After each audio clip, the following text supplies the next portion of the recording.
painting the other night. I know he's been putting up with Jeff. Pretty tough, but he's got a very nice young man there. You should be proud of him.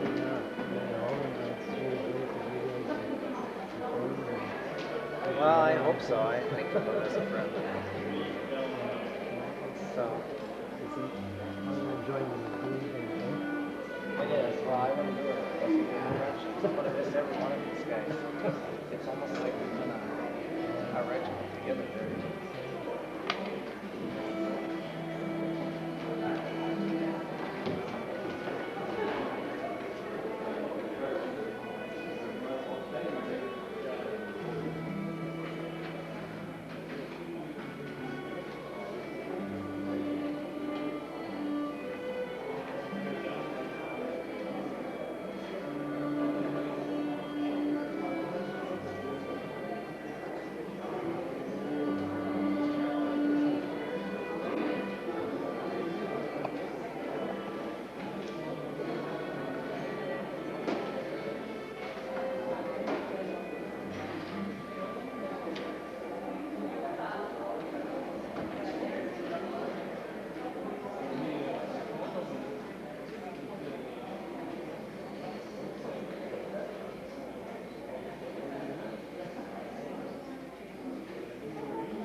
By order of the War Department is now in session.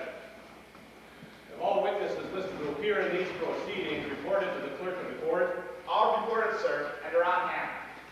I take it all concerned with these proceedings have signed the necessary oath of allegiance to the government of the United States. Yes, sir. Lieutenant N.P. Chipman for the War Department, Mr. Otis Baker for the defense. The defendant, Henry Wirtz, is to be tried by this military commission consisting of General Lott, General Thomas, General Geary, General President, General Baylor, Colonel Elcott, and myself, General Wallace. Does the defense have any objection to any of its members? No objection. I do not see the defendant. If it pleases the court, Captain Williams is here and will explain that. Sir, regarding the defendant, he will be brought here shortly. Is he ill? Sir, he is temporarily indisposed following his attempt on his life early this morning, which was foiled by the alertness of the guards. Mr. Wirtz attempted to take his life? Unsuccessfully, sir.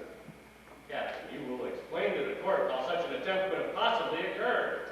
Sir, Mr. Wirtz tried to slash his wrist with a break in the bottom. A bottle. A brandy bottle, which he receives daily as a stimulant by order of Dr. Ford. This incident should not have occurred.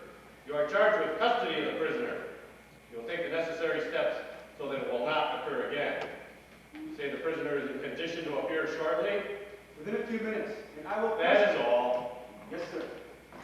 I will ask defense counsel to plead to the indictment in the absence of the defendant.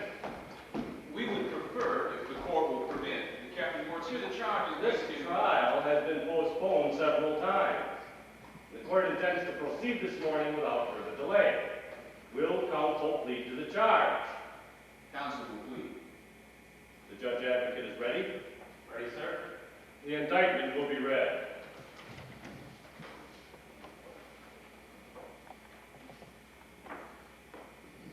Charge: criminal conspiracy to destroy the lives of soldiers of the United States in violation of the laws and customs of war.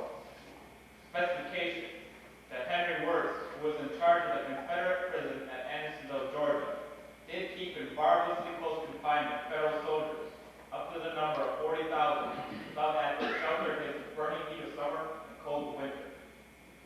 Specification: that said Henry Wirtz, in carrying out this conspiracy, did not provide prisoners of war with sufficient food, clothing, or medical care, causing them to languish and die to the number of more than 14,000.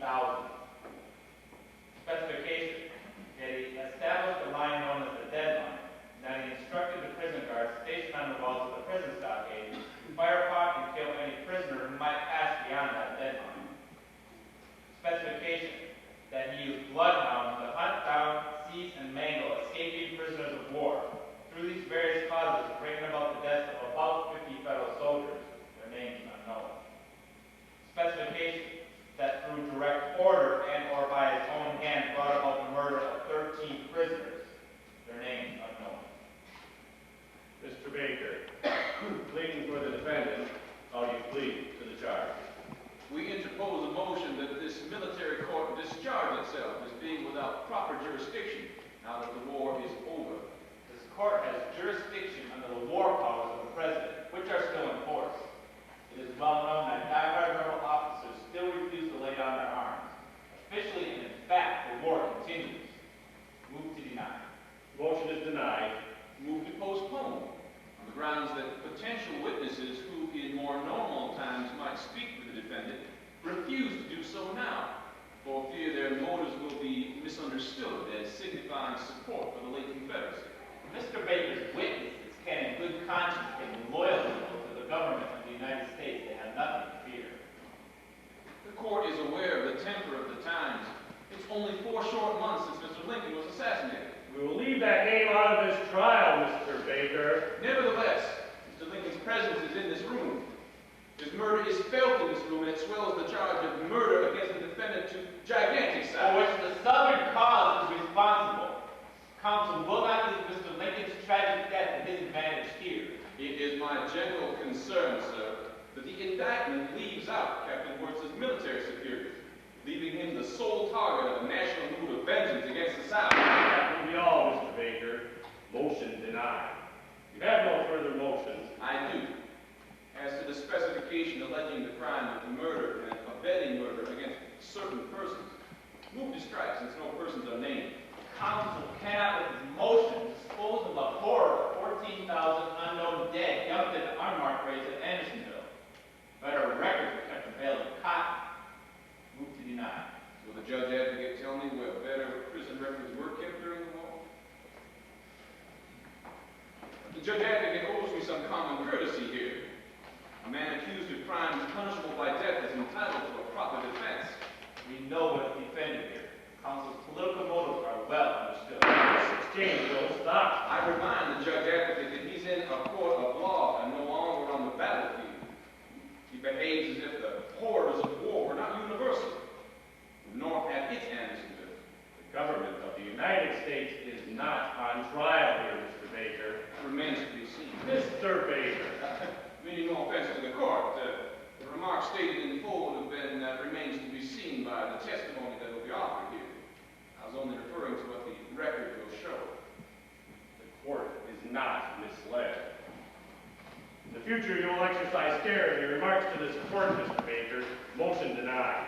Prisoner to the court!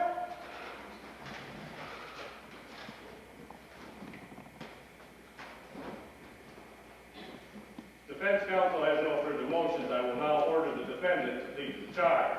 no further motions, but if the court please, we've made a special request of the judge advocate on behalf of the defendant, which he has apparently forgotten. It has been requested that the prisoner be allowed to recline on the sofa during the proceedings on his claim of great pain and weakness owing to a so-called war wound. Not so-called, Colonel. I was a soldier in the line and honorably wounded at the battle 7 The times. defendant is not the only man in this room who bears the scars of war. I will not be slandered. Permission will be granted for the prisoner to recline during the proceedings. Thank you, He sir. will now plead. Thank you, sir. I wish to make a statement. As to my attempt You to will my have life. an opportunity to do so. As to my attempt on my life this morning, if the court is interested, Make your statement. it was not guilt of conscience that drove me to that act. I have no guilt of conscience, none whatsoever. That is all you have to say. Only a few more words, sir. I calmly sized up the situation as a soldier. As I see it, I have no chance whatsoever, and decided not to give the government the satisfaction. That will be all, Mr. Wirtz. One other matter, sir. That will be all. Then the court will not allow me to mention a personal matter, which should be of interest to the court. You will speak to the point. What is it? Sir, I write letters to my family and do not know if they are received. The court has nothing to do with the mail. Possibly your letters are delayed. Conditions still are unsettled. General, I was taken from the midst of my family without warning, and before the eyes of my children arrested. I do not care what the newspapers call me. Let them call me the butcher of Andersonville. For what my children think of their father, that is important to me. I have the right to present myself to my children as I wish. I have that right. And it is a cruelty not to know if my letters are received. If you wish, we will see to it that your letters go by military packet to your home. Thank you, sir. What has been most considerate?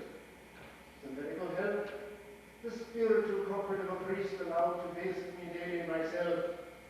What has been most kind? All that is wanted from me is my life. I am not fool. Will the court make due consideration to the strain the defendant is under? Counsel must share the guilt of the prisoner for that outburst. Everything is conspiracy to the judge advocate. Well, I'm not here to help you make your case, much as you'd like. I would like you to be still now. And I remind you, sir, that normal courtroom behavior... Nothing is normal here, sir. That normal courtroom behavior calls for the outward appearance. I don't care what you think. That one's opponent is acting in good faith. Which I cannot assume, since I know where you stand. And where's that, Colonel? On the side of those who secretly opposed this government when it was fighting for its life. Who pays you here? Not the government. No, not this government. But the remnants of that other, still active.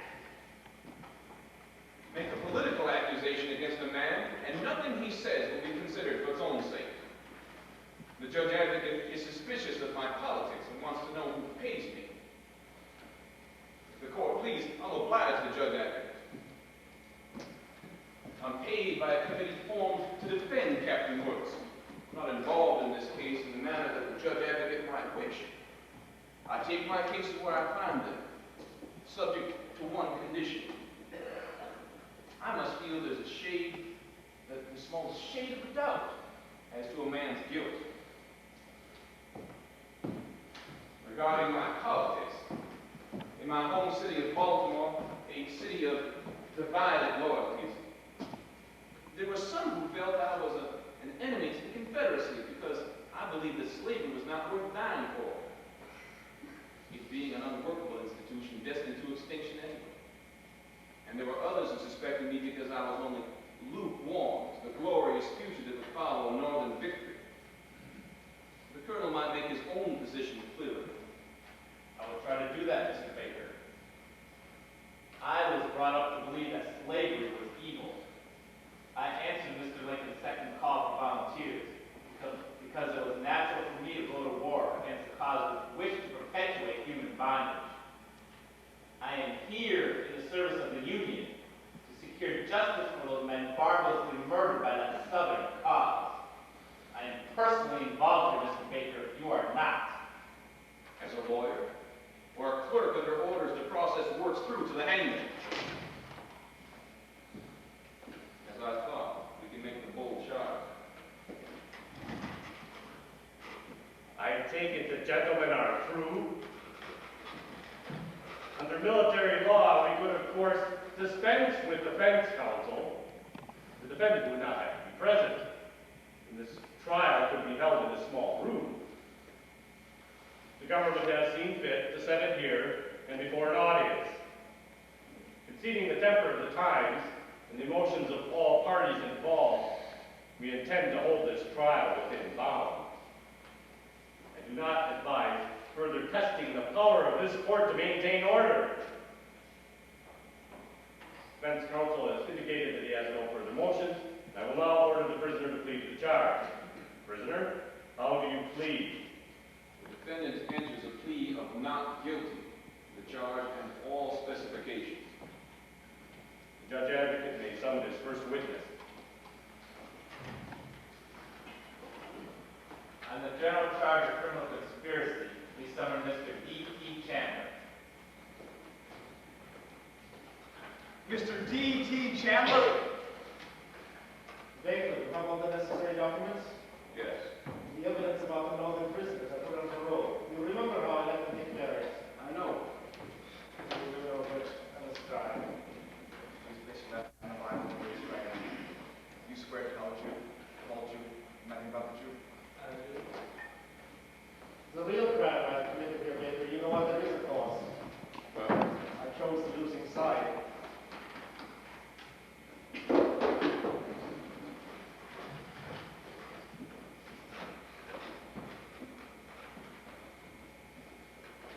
Before we begin, we will briefly state the rules of evidence as they apply in cases of criminal conspiracy.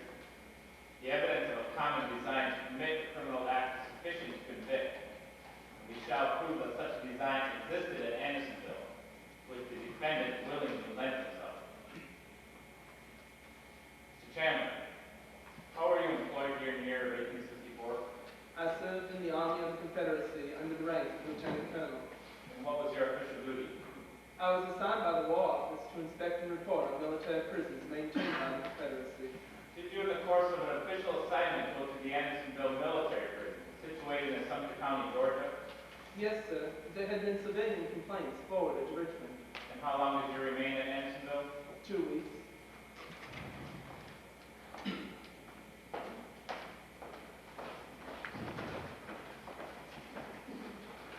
I ask you, sir, is this a fair map of the Andersonville stockade? Yes, it is. Would you state the dimensions of the stockade, its area? 1,000 feet on the longest side, from north to south, 800 feet from east to west, covering about 16 acres of ground.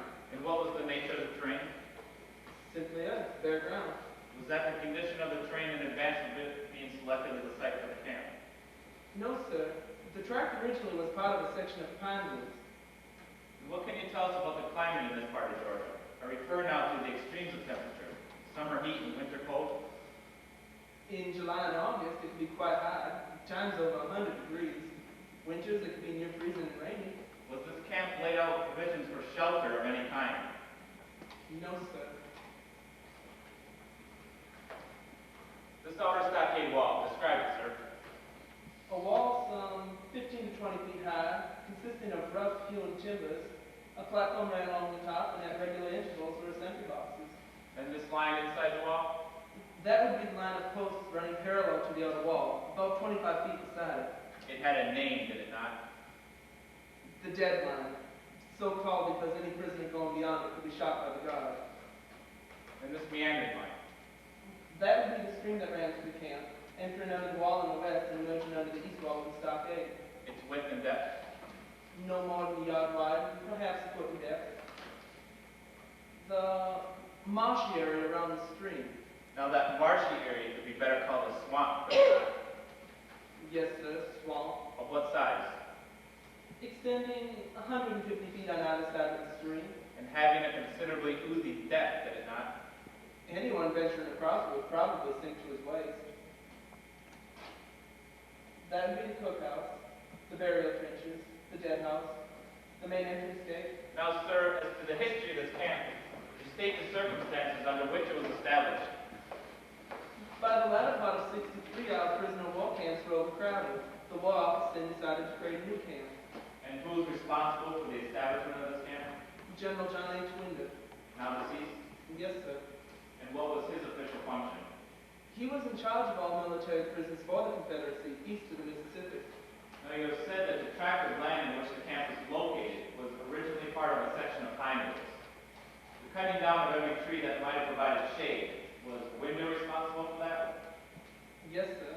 And this site, the arrangements made for the care of the prisoners was known to and approved by the War Office? I cannot say how much knowledge or approval. The colonel knows how a line of command operates. Well, wasn't it their responsibility? Withdrawn for the time being. You will now state conditions in the camp at Andersonville as you observed them. The area was tightly crowded with men when I inspected it. Giving each man about how much room would you say? 35.5 square feet per prisoner. The space equivalent of a cell 6 feet on each side. And what else did you see at Andersonville? There was a general insufficiency of water, shelter, and food. I think that would cover it. I think not. When you say an insufficiency of water, you mean that the available water supply for all purposes, for drinking, washing, cooking, all came from that narrow brook. Isn't that correct? Yes, sir. And that stream was at the same time a repository for all waste matter in that camp. Yes, sir. All waste was dumped into that stream. The waste from the cookhouse and the bodily waste of the prisoners, Yes, sir. making that stream into a hollow, sluggish sink. Isn't that so? Yes. And that hollow, stinking stream, a few feet wide, was the water supply for 40,000 men. And that is what you meant when you said it was an insufficiency of water, isn't it? Yes, sir. And as to the insufficiency of shelter, there was in fact no shelter. And the men lived on bare ground winter and summer, or dug themselves into the ground, or into burrows. Isn't that correct? Yes, sir. And as to the kind of clothing they wore, you will please be specific, sir. Some wore shirts and trousers. Some. You mean the newly arrived prisoners still had their shirts and trousers, don't you? Yes, sir. You mean the rest? The vast majority of them were in rags, don't you? Yes, sir. You mean those men were living in a state of nakedness, or near nakedness under the terrible weather conditions you just described a moment ago? Yes, sir. And as to the food, Mostly cornmeal, ground find or coarse? unbolted meal. Unbolted meal. Meaning meal ground so coarse, it was as good as swallowing a knife what it did to a man's inside, considering the weakened state he was in. Isn't that correct? Yes, sir. Did the men get anything to eat outside of this meal? A bit of meat now and then. And what kind of meat? Not very good. Not very good. The prisoners had a joke about that meat, didn't they? A grim kind of soldier joke to describe that meat from sick, dying mules and horses. They said the animal that meat came from had to be held up on its legs to be slaughtered, didn't they? Jokes of that sort, yes. And you saw with your own eyes that was rotten, maggot-ridden meat. And that is what you meant when you said it was not very good, didn't you? Yes, sir. So the conditions these men were living under drove them to extreme measures in the effort to survive. Extreme, yes. To the point that they regarded rats as delicacies. Isn't that so? Yes. To the point that when one of them died, the others, in the desperation they had been driven to, stripped the body clean of whatever was on it in 5 minutes. Of boots or trousers that they had in it, or bread, or greenbacks or bridal guards, anything that might help them stay alive. Yes. Driven in their desperation to the point of cannibalism. Isn't that so? Yes. You were able to establish this in your mind for a fact? Yes. How?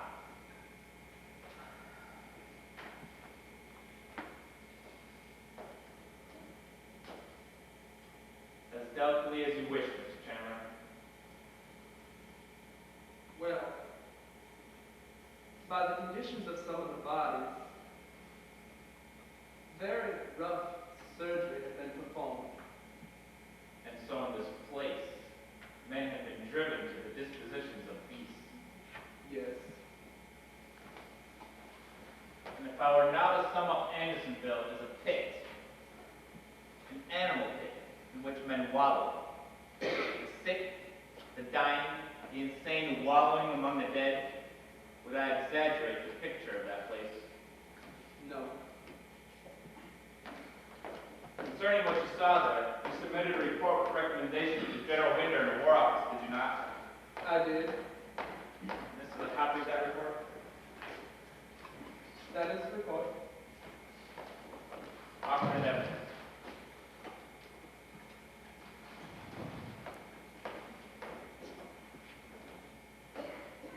Now you say in this report that Andersonville is a blot in the Confederacy, and you recommend that all prisoners be transferred to other prisons, and that Andersonville be shut down immediately. I did, yes, sir.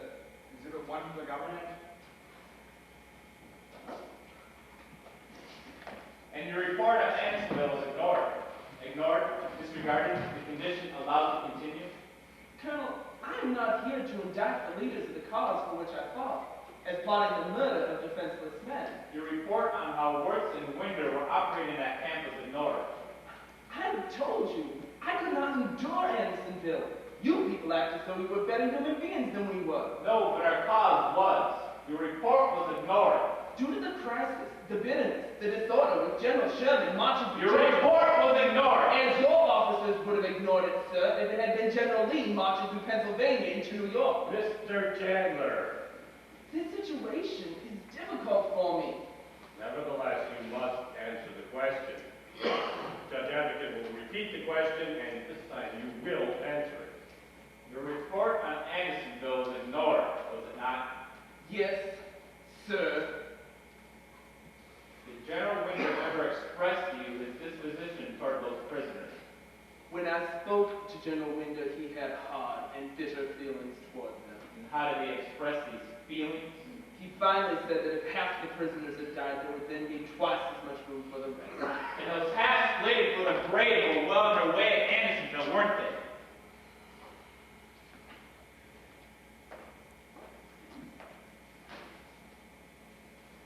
Captain Wirtz set up rules for this camp. Rules relative to the punishment of prisoners attempting to escape. Yes, And his command of this camp, conforming to General Winder's inhuman disposition toward those men. I must ask the judge advocate what he means by that suggestive and ambiguous phrase, conforming to. Withdrawn.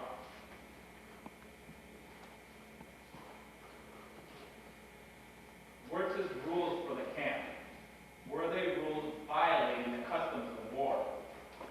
yes, Were they at the same time cruel and inhuman rules? yes, Was Wirtz the personal choice of Winder for superintendent of that camp? yes. That will be all.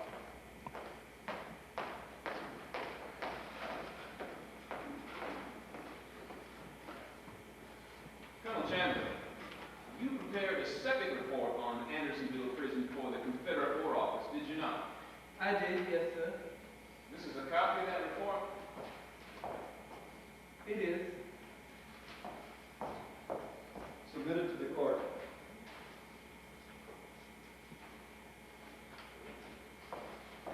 Offered for the defense.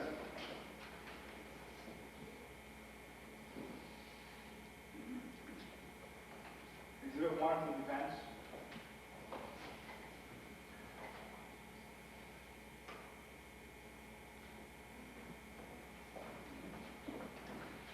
Now, Colonel, in this report, to which the judge advocate has failed to call attention, you recommend the dismissal of General Winder, Yes.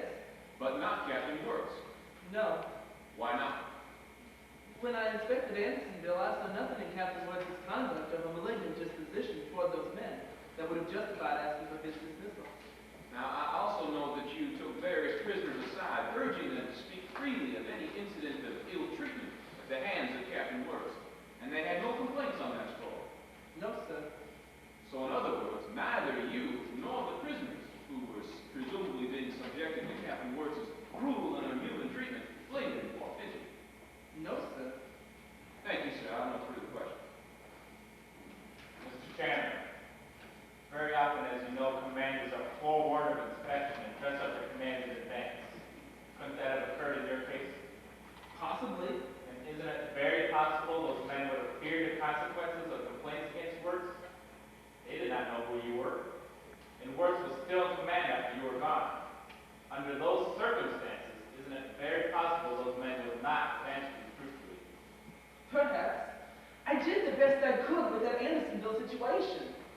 defendant worked to do the best he could.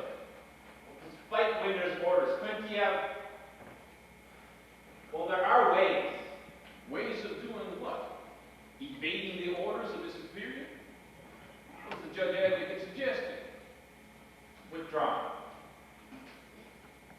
Thank you, Mr. Chairman. That will be all. If there are no further questions, the witness may step down. The court thanks the witness.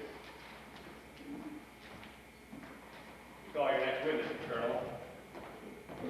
Dr. John C. Bates to the stand. Dr. John C. Bates.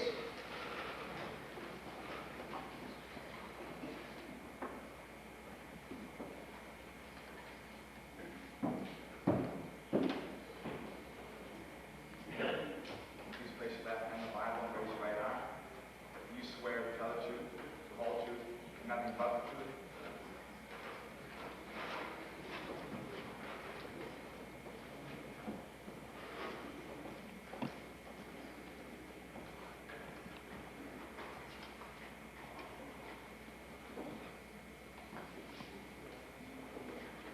Dr. Bates, were you ever in the service of the Confederate Army during the year of 1864?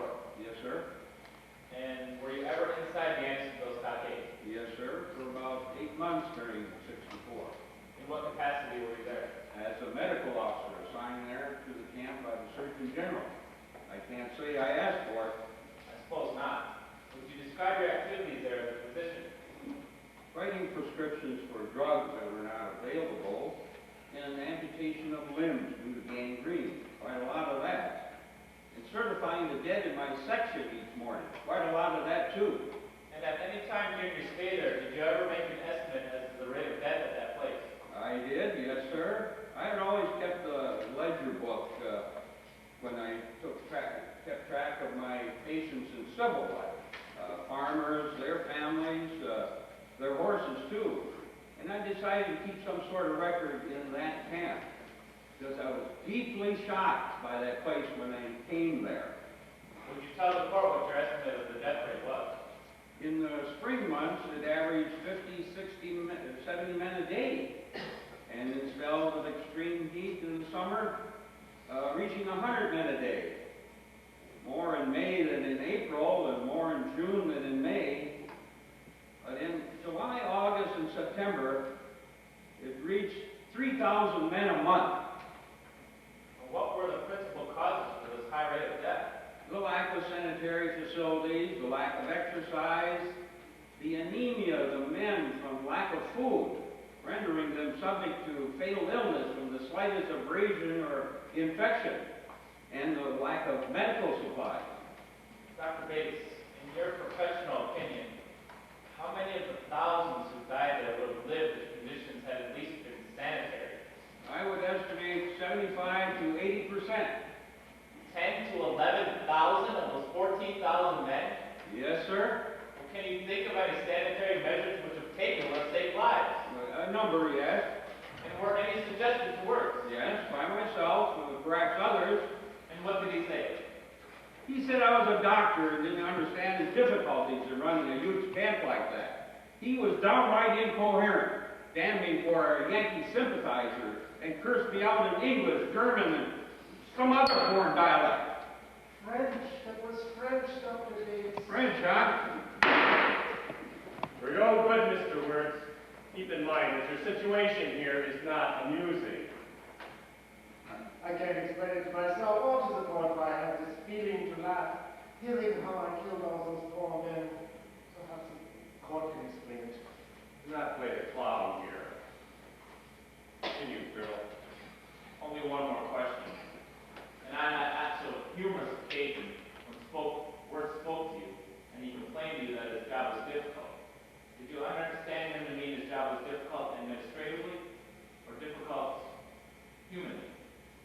Mr. Wirtz dwelt on his difficulties, not the men's. Thank you, Doctor. That will be all.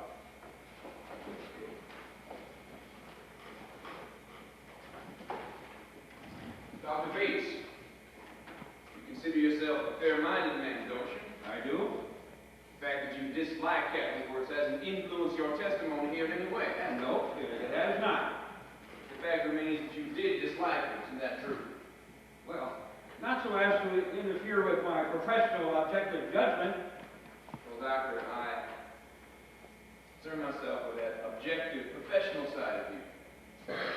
decided.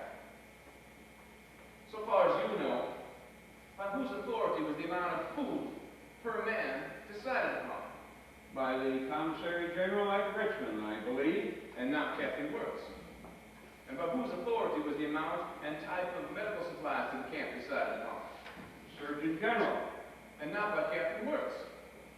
He was responsible for neither the lack of food nor the inadequate medical supplies. I would have to agree. You would have to agree. You don't want to agree, but you have to agree. Is that what you mean, Doctor? You seem to have found Captain Works rather callous for the condition of the prisoner. This was my honest impression. Well, we're all entitled to our honest impressions. I recall you saying a moment ago that you were shocked at the high rate of death at Andersonville when you came there. Deeply shocked. One can understand how unnerving that must have been. That was in what month, by the way? February.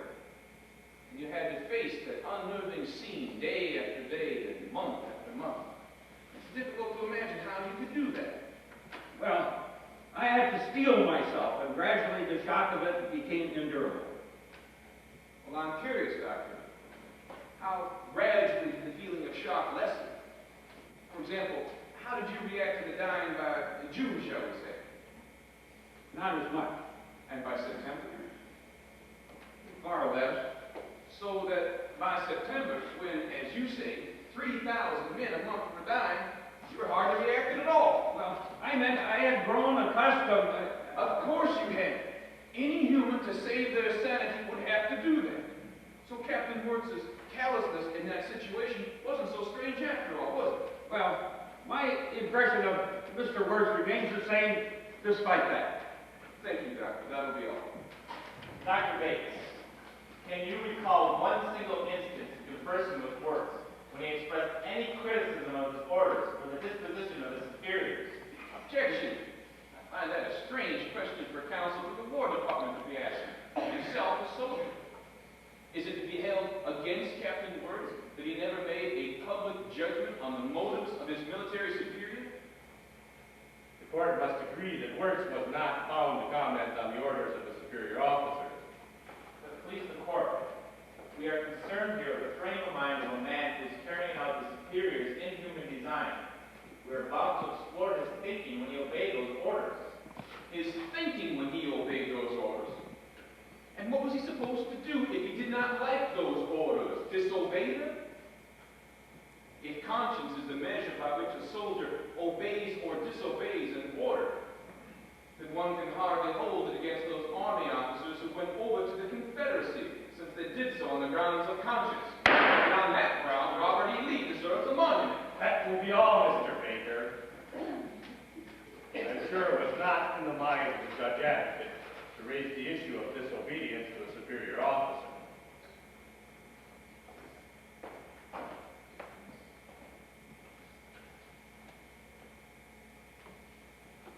Under certain circumstances, that issue may require consideration.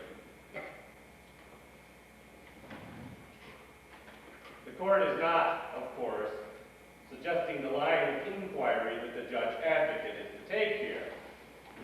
The court will say that it is disposed to draw its own inference as to a criminal design from an examination of the defendant's words and acts, and not from an examination of moral factors, which could drop us into a bottomless pool of philosophic debate. I'm sure that the judge advocate will agree, and that he will withdraw the question as to whether or not Wirtz criticized his superiors. The question is withdrawn.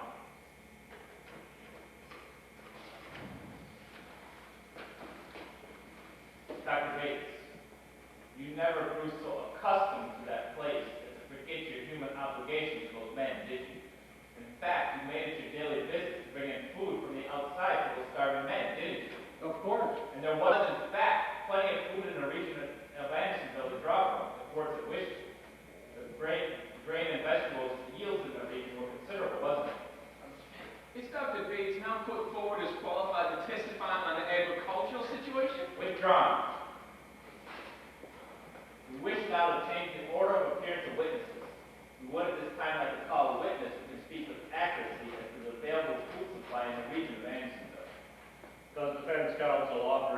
objection to a change in the order of government witnesses? None at all.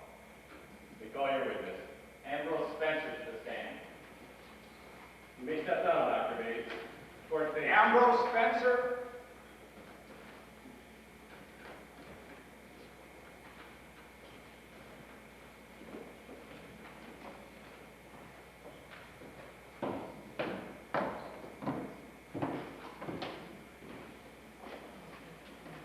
Please place your left hand on the Bible and raise your right arm.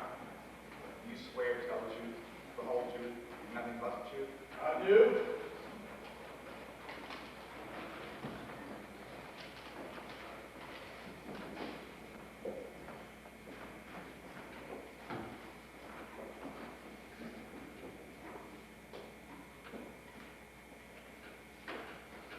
Spencer, where do you reside? I reside in the town of Americus, Sumter County, Georgia. And what is your occupation? I operate a plantation in that county. Corn, cotton. Is that plantation in proximity to the Andersonville site? Practically bordering it. You are therefore in a position to know as well as any man as to the yield of grain and vegetables in the region of Andersonville. I would say so. And what would your estimates be for the years of 1863 and 1864? Both good years. Sumter County and the adjoining county, Macon, I may point out, are both part of a very productive area, sometimes termed the Garden of the Confederacy. I believe that this terminology is Yes, quite yes, correct. we will have some specifics as to the yields. Corn averaged about 8 bushels to the acre, and wheat about 6. Now that's the general average, but we have land in Sumter County As that to the produces vegetables? We had an uncommon lot during the war. Since there was hardly any cotton planted, almost all the ground was planted into provisions. And if Fort says solicited food from the neighboring farmers and plantations, what in your judgment would have happened? He would have gotten it. What makes you so sure of that? The proof, sir, is that without being solicited, there were people in the area who came forward and made the attempt to get food into that camp. On one occasion, a group of ladies from Americus, my wife included, made such an attempt. Tell us about that occasion. Well, the ladies felt it would be the Christian thing to do since they heard that some of the prisoners in that camp were doing so poorly. So they obtained enough food by contribution to fill 4 wagons, which they had driven. How large are those wagons? The largest farm wagons we could find, each requiring from 4 to 6 horses to pull them. And giving about how much food for the man? Maybe 20 ton. Continue, sir. Well, they drove those wagons up to the gate of the stockade. Now, Mr. Wirtz was there when the ladies arrived. He would not permit the food to be brought in. He cursed those women, said they was giving aid and comfort to the enemy, said the Yankees were in the South illegally invading and looting. All those ladies traitors and worse. He used the violentest and profanest language I've ever heard in a man's mouth. He said if he had his way, he'd have a certain kind of house built. He'd put those women in that house where the soldiers of the Confederacy could teach them the meaning of the word loyalty. And they would teach them in a way that they would not soon forget. We understand your remarks, sir. And if Wirtz and those women were turned away from giving food to those starving men, They were turned away, and they wept. and if Wirtz had solicited food on Christian grounds and in the good name of the Confederacy, do you think that would have brought in large amounts of food? I think the people of Georgia would have responded. You are acquainted with the defendant, were you not? I knew him well. And you knew General Winter? Knew him, too. From your knowledge, what can you tell us of General Winter's disposition toward those prisoners? Well, once when he came down there, he said that since the Yankees were in the South to take possession of the land, he was endeavoring to help them out by giving them each a small plot. He pointed to the burial site. Did you ever hear Wirtz speak along the same lines? I can tell you that he said he wished those men were all in hell.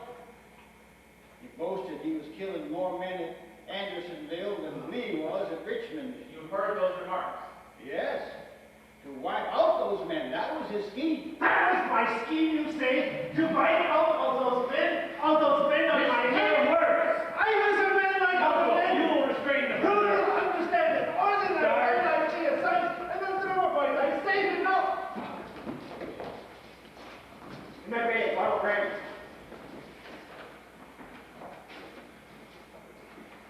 I ask for a postponement. Dr. Ford? Fainting spell from which he recovers, he lacks strength. He suffers from strain. But I suppose he should be well enough to continue. This trial must go on. If the court please. It's no use, Mr. Baker. The open bias of this witness is a case in point. I need not remind the court of the bitterness in our time. It is no use, Mr. Baker. Even the sight of a tattered Confederate blouse has caused a riot in the street. The very air is charged. We are not empowered to bring this trial into the next century. This trial will continue. We will make clear to the defendant that should there be another such demonstration here, he will be tried in absentia. In absentia, Latin for absence. I understand no languages except the language of this trial. The court has borne sufficient provocation to send Captain Wirtz from the court. But I suggest it does not. We suggest we do not. For it is not he alone in this room who has been stripped down to naked hatred and anger. Defense counsel will cross-examine or stand down. Counsel will cross-examine. Mr. Spencer, you don't regard yourself as prejudiced against Captain Wirtz, do you? I don't. Then why is it that you've chosen to leave out of that tender tale about women bringing food to the camp? The fact that General Winder was there at the time, and it was he who refused that food to be brought in. Why? Yes, why? You were at the main gate of that camp together with other civilians. You heard General Winder say, loudly and emphatically, that food was not to be brought in. Wirtz wouldn't have tried in any case. I know that man. Answer the question. Why didn't you say so? I wasn't asked. You weren't asked. Motion to strike Mr. Spencer's testimony as irrelevant, in that it offers nothing other than the fact that Captain Wirtz was following a direct order. Move to deny. Would the judge advocate give us some grounds for denial? Is he saying that Captain Wirtz should have disobeyed the direct order of General Winder? Do you deny that was an inhuman order? Which he should have disobeyed? Defense motion is denied. Of course denied. It's now plain enough to see why the government has chosen to bring Captain Wirtz to trial on a conspiracy charge. On that charge, the defendant can be convicted without any direct evidence against him. Mr. Baker! Well, there is a conspiracy here. It is one directed against Captain Wirtz. Well, I say now that the cause that brings him to trial here today dishonors the government of the United States. And contrary to its own military code, the Army will have this man, though he was only doing his proper duty. Are you through, Mr. Baker? I am through, sir. You have been in contempt since the beginning of that outburst. The court will consider a formal charge against you. You are dismissed from this hearing forthwith and will immediately leave this room. Let Wirtz be without counsel then, so this trial can be judged for what it is. Guard, escort Mr. Baker from the room.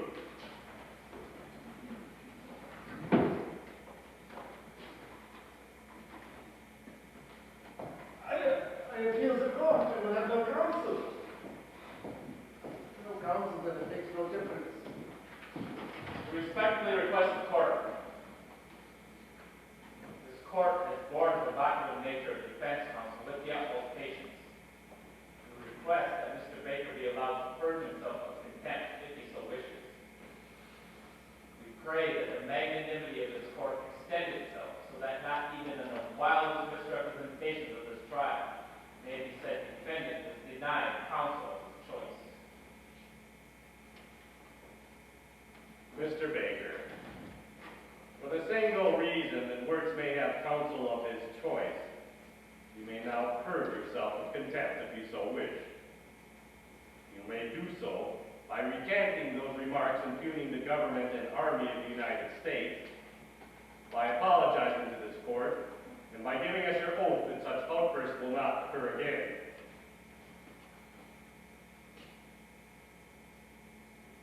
I do so recant and apologize, and give my oath that I will not hereafter impugn the fairness of the court, or the motives of the government or the Army of the United States.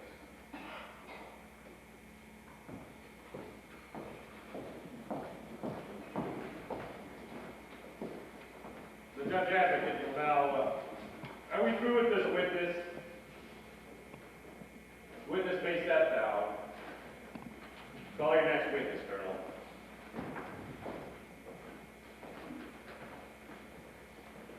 On the specification that the defendant did keep in barbarously close confinement federal soldiers up to the number of 40,000 without an adequate shelter against the rain and heat of summer and cold of winter, we call.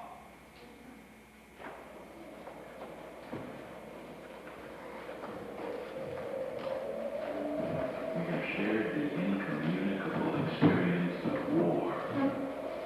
We have felt, we still feel, the passion of life to its top. In our youth, our hearts were touched with fire. All the winter warmed.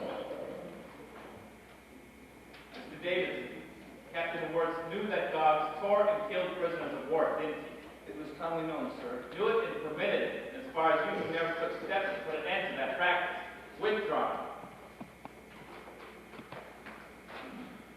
Mr. Davidson, during the time you were a prisoner at Andersonville, did you ever see a man torn by dogs?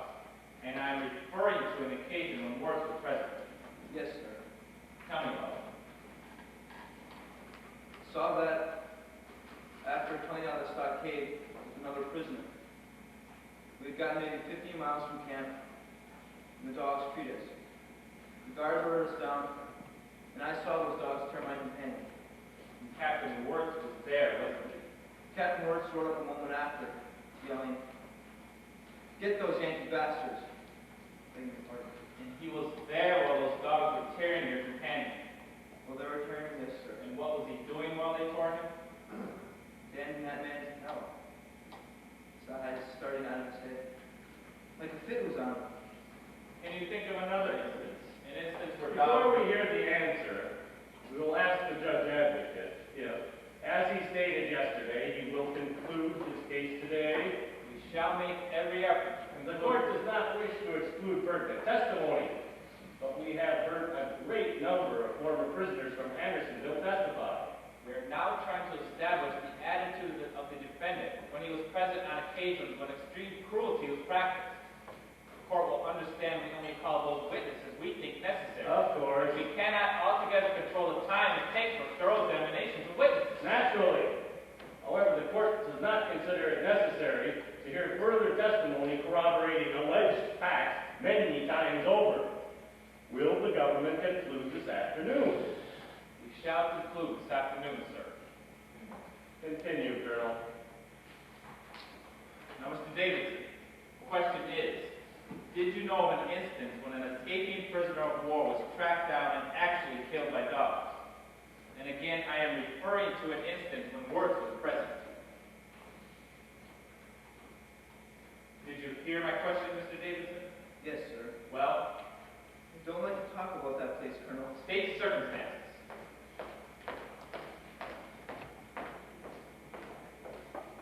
It was this time a man from my prison squad escaped, tunneling through to the outside. Then we heard the rumor he'd been captured by the dogs. And you saw that man being brought back to the stockade. Yes, sir. First to the gate is Captain Wirtz on that big gray road. And then come two guards with a man between them. And they're holding him. They let him go once he's inside the gate. Falls down, his legs torn and his throat laid open. Flesh on the legs and his neck bloody. Did he get up or did he just lie there? He made as if to get up, then lay back. He didn't move after that. And where was Wirtz during all this? Right there. Right where? Like I said. We will hear it again. Please, Mr. Davidson. Like I said, Captain Wirtz rode up and the man fell down. He rode around him, reining in his horse. There was a skeeter in the rear. That was the horse of the temper. He then went back to the gate. Thank you. That will be all. Mr. Davidson, will not detain you long, sir. In that first instance you spoke of, when you made your escape attempt, you say Captain Wirtz cursed, urging on those dogs that tore your companion. Yes, sir. Tell me, Mr. Davidson, at any time in your career as a soldier, did you ever yell, "Get those rebel bastards"? I guess so. And what was it that Wirtz yelled? Get those Yankees. But that was different. How did it? He meant for those dogs to tear that man. And I saw them do that. You were close enough to see that. Yes. Well, how close would you say? 10, 15 feet away, maybe. And how was it, Mr. Davidson, that those dogs did not tear you? Can you think of any reason? You would know why, sir. Well, now since you admit that those ferocious dogs did not tear you, shall I understand that you were completely unhurt when you were brought back to the camp? No, sir. No, you were bruised a bit as a result of rushing pell-mell through the swamps, weren't you? Yes. Bloodied a bit, too. Some from all running stuff against rocks. Sure, bramble bushes, and whipping branches, and dead cypress limbs. Some of them as pointed as knives. Yes. Well, with bruised and bloody, any man trying to beat a pursuit through a Georgia swamp, now wouldn't he? I guess so. So in that second instance you spoke of, when you saw this man brought back to the stockade, couldn't those marks on him that you say were caused by dogs, couldn't those have been caused by his rushing headlong through the swamps as yours were? That man was torn by dogs. Well, now, you didn't see him torn by dogs, did you, Mr. Davis? It was commonly known that dogs. Many things are commonly known, sir. Can you tell us that those marks were indisputably caused by dogs? He was bit by the dogs, and he died. Possibly. How long did you stay at that spot after this man fell? You don't happen to know his name, do you? No, sir. How long did you stay at that spot after that man fell down? 3, 5 minutes. And did you have occasion to look that way later? Sometime later, yes, sir. And was he still there? No, sir. He was taken off to the dead house. Or the sick ward? Mr. Davidson, you cannot say that this man died as a result of being mutilated by dogs, and you can't identify me, is that correct? Sir, please. Got to go back home. Captain Wirtz riding around that man without saying a word, that sounds mighty revealing. You wouldn't happen to know if he notified the guard at the gate to have that man move, would you? I've got to go home. Thank you, sir. That will be all. Mr. Davidson, didn't Wirtz openly show his contempt and hatred for those men torn and killed by dogs? I don't know. Don't know, with Wirtz coldly sitting his horse, indifferent to those men brought back to die. I can't say for sure how he felt. But those were the marks of teeth and claws you identified on that man, weren't they? I guess so. You were quite sure about this at one time. You also said the man died. That fly set in his face and you didn't move to brush them off. I don't remember. Wirtz, looking on that dying man. All I'm asking you is to repeat what you've already sworn to under oath. That his attitude was monstrously cold and indifferent to those dying men. Let me be, I Colonel. must warn you, Mr. Davidson. I got to forget that place. Or has it been suggested to you that you forget that? Colonel Chipman! I think that the witness is through.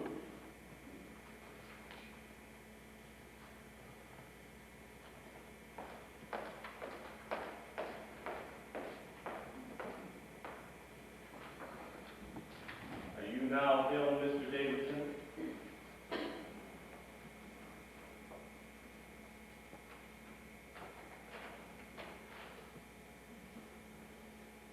Yes, sir. I got pains. You've told us about that incident as well as you can now recall, is that correct?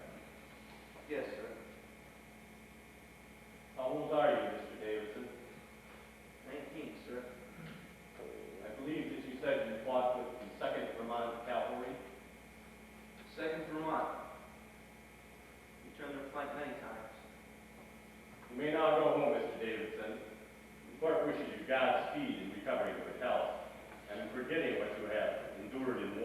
prisoner. Yes, sir. Thank you, sir.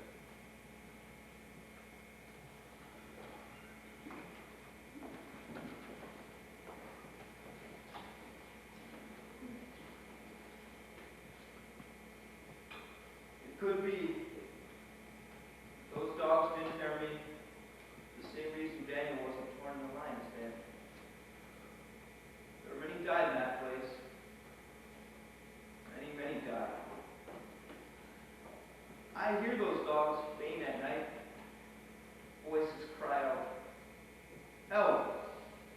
Help!" No one's there to help me. There were many died in that place. Many, many died. I apologize to the witness. Yes, sir.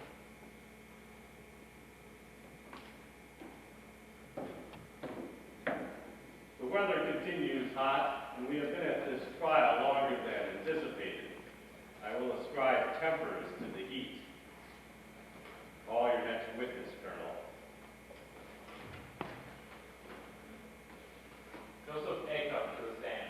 Is Mr. A. Cup called to testify on the specification that dogs attack escaping prisoners of war? Yes, sir. Court considers it unnecessary to hear further testimony on that specification. It has been amply testified to by previous witnesses. If it please the court, That is the ruling of the court. Call your next witness, Colonel. who next? Hardy. Baker, Wilson, send it back to well done. Gray. Gray is here. I won't put him on.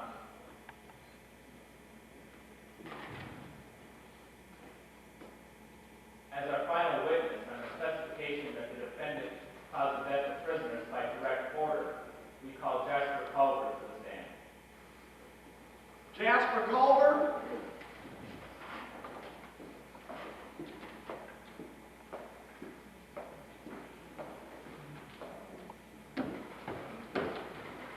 Please place your left hand on the Bible and raise your right arm.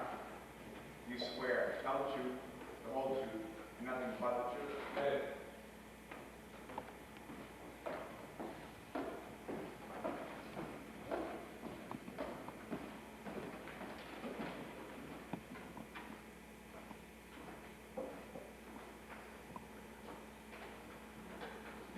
Mr. Culver, what was your regiment and when were you captured and brought to Andersonville?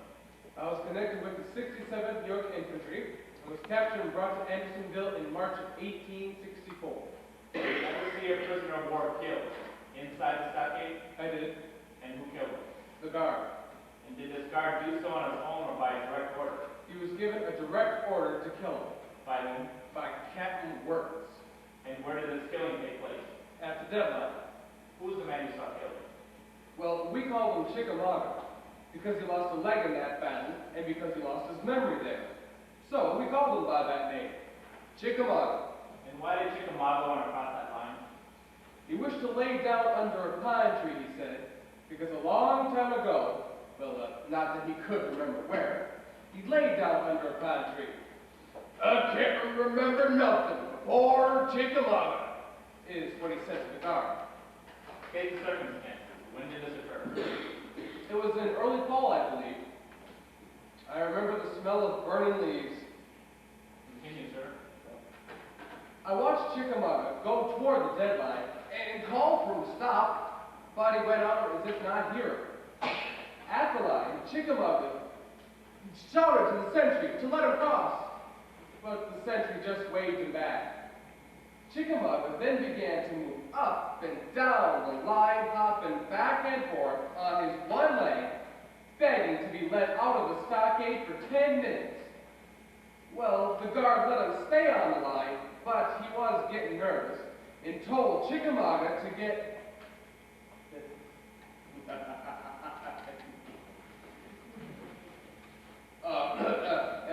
back. And Chickamauga laughed. Then Chickamauga, he said for the guard to tell Captain Wirtz that he knew of a plot whereby all the men would escape. he would tell the captain that clock in exchange for being let out for a few minutes. And with that, the guard called for the captain to come. And Wirtz came.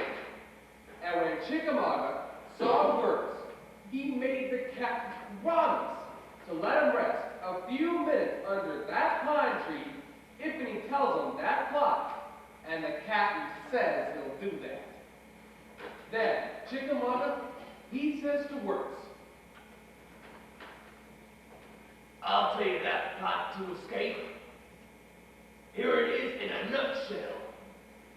Why, you know Uncle Billy Sherman. And his White Sox is marching through Georgia. And what he's going to do is the last Andersonville Open from the outside. And that is how all the men will get free. and Wirtz, he began to rave. And he shouted to Chickamauga, I am going to give you a path to hell. And Chickamauga said, you can't give me no pass to hell on account of I'm in hell now. And Wirtz, he turned to the guard and said, get that man back across the line or shoot him. And the guard said, well, I can't shoot no cripple. Tootie. And Wirtz said, if you do the obey, I will have you court-martialed. And with that, the guard shot Chickamauga, and he fell over the deadline, done for.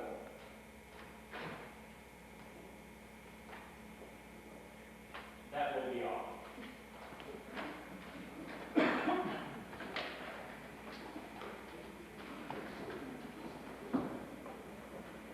Mr. Coleman, I am thinking of how accurately you told that story.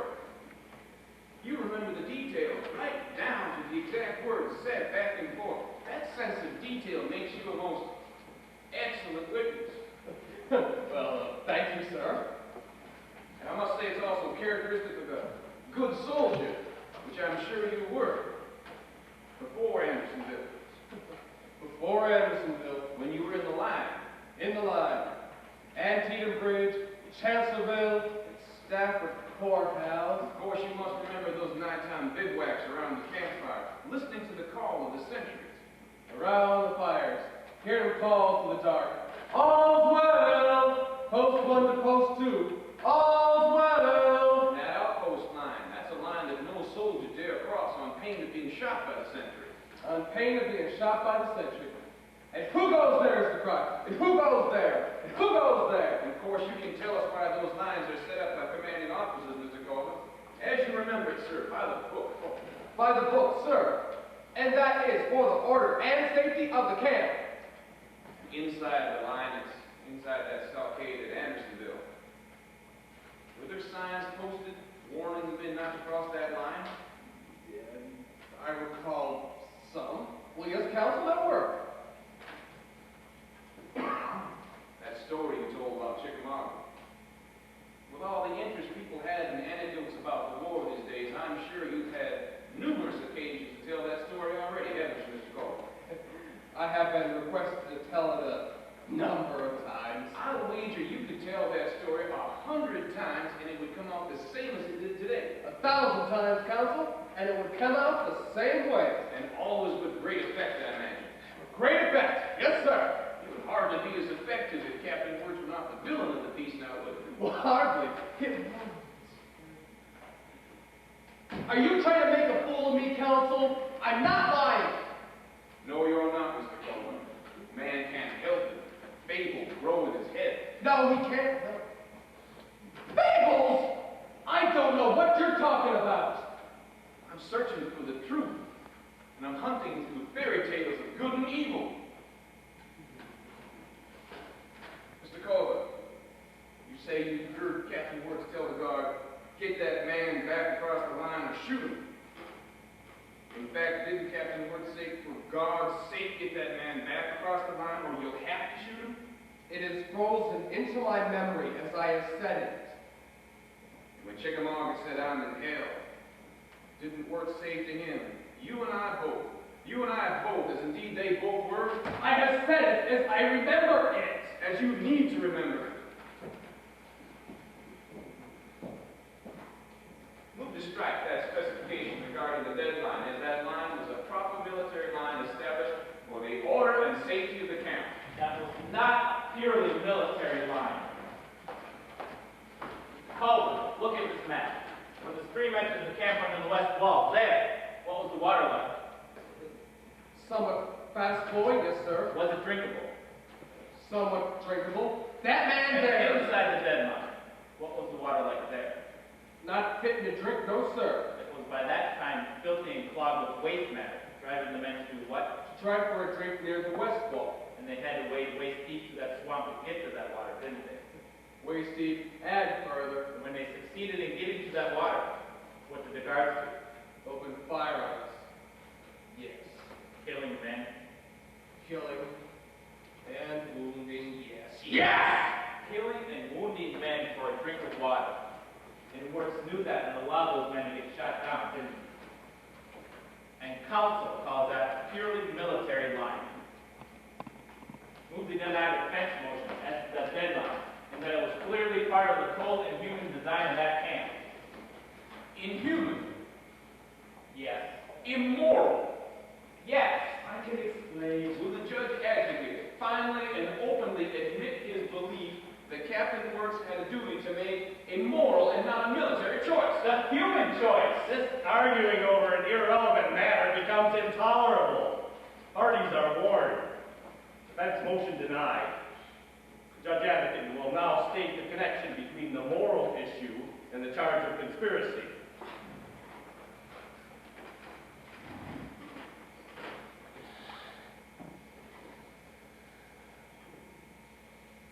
Judge Advocate will not attempt to connect that line. Thank you. Mr. Culver, you may stand down. You have concluded your case, Colonel. We will convene tomorrow, at which time the defense will be You ready. may wish to call further witnesses. If so, they will be witnesses bringing in new criminal evidence. I say new criminal evidence in the precise legal meaning of the term, bearing directly on the charge of conspiracy. I hope that is understood. Yes, sir. This court stands adjourned.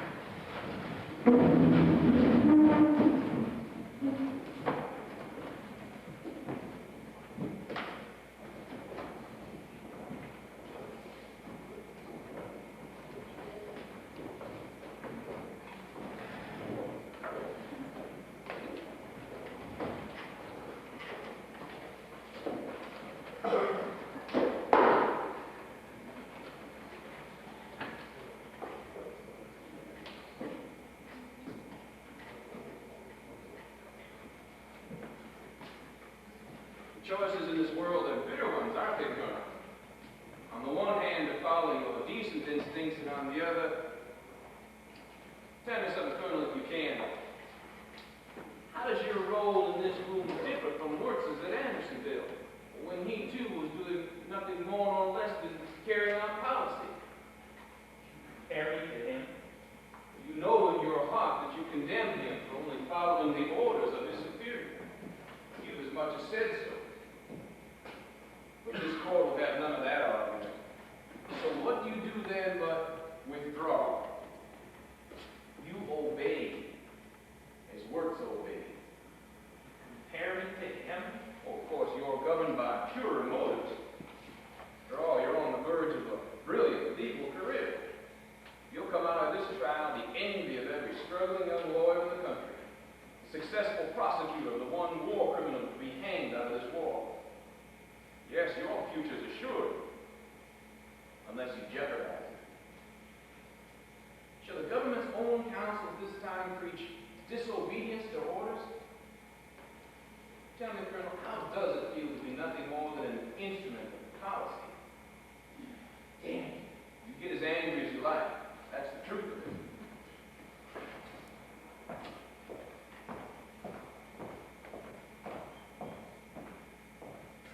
Good afternoon, gentlemen.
kind of case you bring in here doesn't matter, does it? Not really. But if we feel there's a moral issue here, I mean, if we feel that Work should have disobeyed, we obeyed that issue, or we're afraid to raise it, how are we any better than that creature was in Andersonville? Are we all worse under the skin? Feeding where we're kept alive at a trough. So Baker has reached you. Do you think that?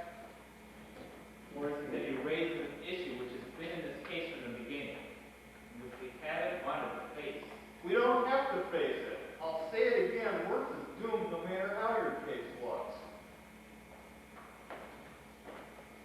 You can make it hard on yourself if you turn things the wrong way. You're a soldier, you know how the Army has to function, if it is to function at all. There's ways of dealing with your regulars. Thinking of a Washington career? Would you be satisfied practicing law in some county seat in Iowa? Chipman, you seem to want to go a hard way. I want to go a hard way. It's blood-spattered country. Bleaching skulls in the woods. Dead of Lion, Iowa second. Names you wouldn't know. Did any of us want to go a hard way? But we did. We did. As if we had any choice. As if I had any choice here. I asked for this case to be hard against them. Hating them enough to want to flog them through words. Do you think I'll want to give up that hatred? Knowing what Baker wants to do. Will lock me in a quarrel with the government. But I still can't go around that issue.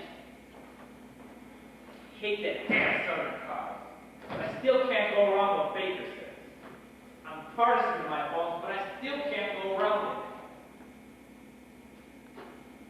I would like to believe that I'm a better man than Wordsworth. Had I been in a position, I would have disobeyed. That's all that was left of me to save those men. Yes, that's what sticks me. Am I a better man than Wordsworth? Either I press the court to consider Wordsworth's moral responsibility to disobey, or I'm no better in my mind than he was. And I can't go around that. And how do you plan to go around raising a moral issue? I don't know.